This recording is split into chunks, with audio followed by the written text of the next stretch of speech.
مجارة ما يكمين مجارة هالبجارتنين شارداريانا ين بلديانا كو اندزانن دمكي چید بد گوتن چینابه هاتا پاشخستن ریوبریا خسر جاره کدن داخوازا انجام دانا هالبجارتنین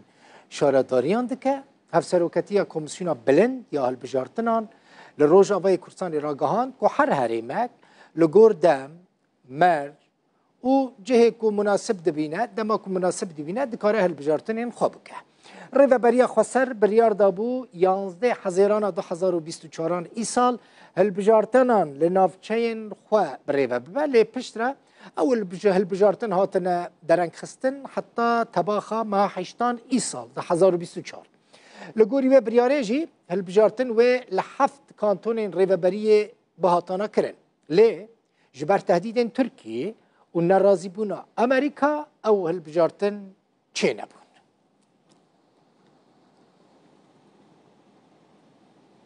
دكتور محمود عباس شيروفكار سياسي جه تكساس لقلبنا دكتور دنباش بخيراتي هل بجارتن ديسا خويايا بتشي بمن من حسكر في بزانبم عجبا ريفابريا خسر سنيالك جه امريكا ستاندبا جبو بريفا برنوان هل بجارتنان يعني جي جوهرتنك ده الوسطى تركي دا تشي بوبا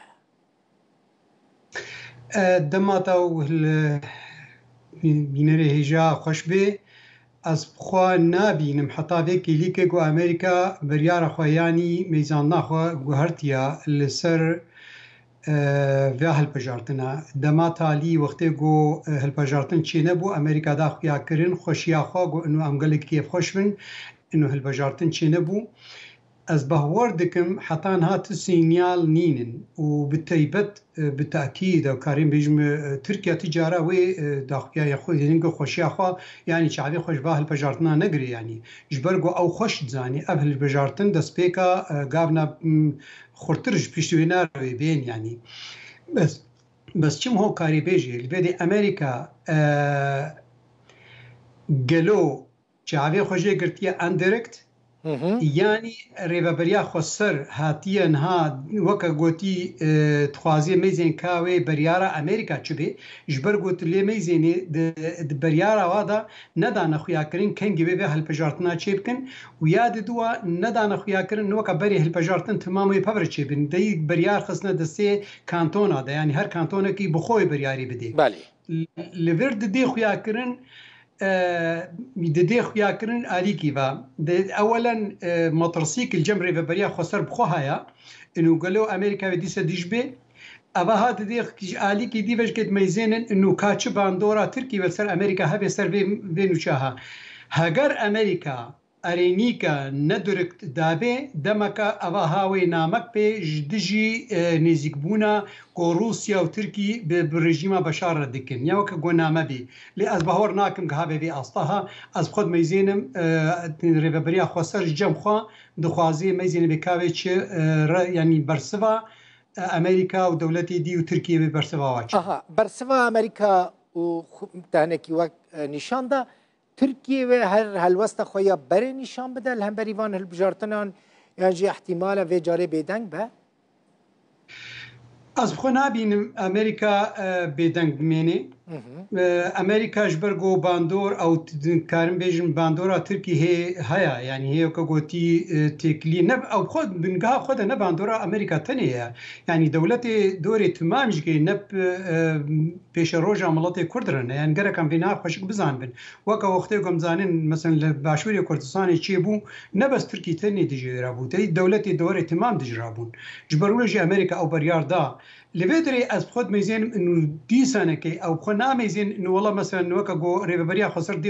دي خو ياكرن انه باكورو رجلاتي كردستان سوريا او خود زانن كو اف هرم كرديه يعني بيش روجا ملاتي كردا جبر ولش كي وين لسر يعني شعبي خوجي نغرين يعني امريكا البيدي حتى تشقاسي كبيبن باندورا بفشاري دولتي دوريدا بتيبت بمقوكو قمزان امريكا تركيا طبعا از حتانها جبر گۆڕێ بەبەریا خۆسەر ئەزان دەکەم وی تشتی خۆشک دزانێ ژبەر ولۆژکێ نەکردنە هەلبەژارتینەکە گەلکی و بتشتێکی وەکە گوتبێژن تبینێ ینی بن نەبن چاوێکی مەزن دەدارە دەنەخویاکردن هەر کانتۆنێک لە حالی خوا ژبۆنی گۆبەریارە ئەمریکا دەرنەکەوێ لێ ئەس خۆت مەیزێنم ئەمریکا دیسانێکە هەیە نەپێرەبێ. دکتۆر نەرینە تا چییە؟ ینی بڕاستی ئەڤ هەلبژارتن پێویستن گرنگن؟ کو ببن يعني چما از دپرسم دكتور محمود يعني جرينجن کو ببس ادما جاره كدن تهديدين تركي جاره كدن ترسا خلكي جاره كدن داخويانين سروكمار تركي ووزير برفانية تركي وسروك اركان تركي در كفنو كردين روجاوي كرساني جبروان هالبجارتنا تهديد بك ناکاک دال بخین براستی وقتی کو خوشک میزین و خوشک سیاست که خوشک ماشین دیپلماسی که باش مستن اول بجارتن نلازمه یعنی هل بجارتن سروک شهرداریت دینی دکارن مثلا او سی چهار پارتیه کو دهرمه د پبر دکن هرن هناك باش يعني وقت قلتي كسرنا نباشش بوني بدنا خويا كرن ودين سركي هجب يعني شهرداريه كما فاه البجارتنا بكن كما في يعني دنگك مازن بخوبخن وصدمه وينا وقال لك خراب جواره يعني وقتی کو خوشک بزنی بنا رولک خوشک بمشینن ايش بدله البجارتنا شهرداریه بکن و محافظه حسيجي محافظه حسيجا مديريه منطقه مدراء ناحيه وانا بقهرن وهنا كاج هرم يدينن مادام هر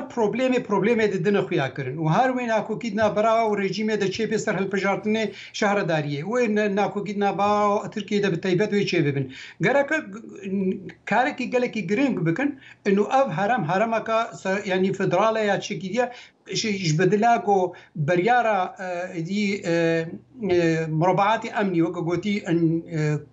اولهيه سوري قلت برياري وانا او فشاره واسر هرمي هيا قالكي وينا وي برياري وانا بكين بكن يعني اف نوچها او كاريها بهتر صدمي خو وبهتر باندورا خو بكي بهتر بيشغرتياويش هرمي بخور بيكرن يعني جملات بخوش بيكرن يعني از خو بيرد نبيرما جو اف هالبجارتن تشي ببن وحتى جو امريكا شعبي خوجي بغريكا كفيتشي هانكن جبر قلت تشتكي نو نايني دكارن تعيين بكن وكا قوم جاب دسبيكي قلت او وهنا كسي بارتيه ديغو بابر كاردكن هنا كخوش جامير بين نشرطش بارتيه بن بر هنا كسر بخوبن هنا كجو فعلا يعني ديفيجن يعني مختص بن فيتشتها وبين بكن سركي شهرداريه يعني نلازم هرن في حتى دواري ابوري دجكي كما حق براوي سرف بكن سرفه البجارتنا وانا بله مالطافا يعني بله كرم كدكتور تدخص شيك بيجي متشتكي تدخص بيجم يعني ليه ميزينا كارنا قالكي جرين ترجدي خويا خوستن يعني جوا كاريها مثلا مدرسنا نوچنا آبا حسچايا افكارها قربكنا دجكا ناف دولتي گوبهلن يعني دولت پشترتیا وابکی نه کارکی بدرابند کارکی گو دولت دیجی ودرا دیجی وادرابی يعني شهرداری ایرو گودکن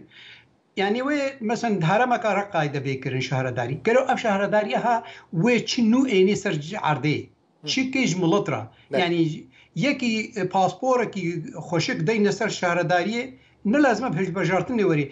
ام خوش دزانن انه اهل بجارتن چه ببي دیسانکه و پارتی این یک برپرسیاری خودینن و دیسانکه پیشگیرتیا و بیکرن و دیس يعني مثلا ديمقراطيه هل بجارتني بكن استجاره ديمقراطيه تدنابينم دیسانکه و برپرسیاری پارتی که به و هل بجارتن پیشگیرتیا بكن و بسرکه شهرداریه يعني افتشتها ناکوکیات خلقینه دجمناتیت خلقینه يعني خسارت بينا بهترین گلکی قنجیه بينا بله گلکی سپاس دكتور محمود عباس شيروفكار السياسي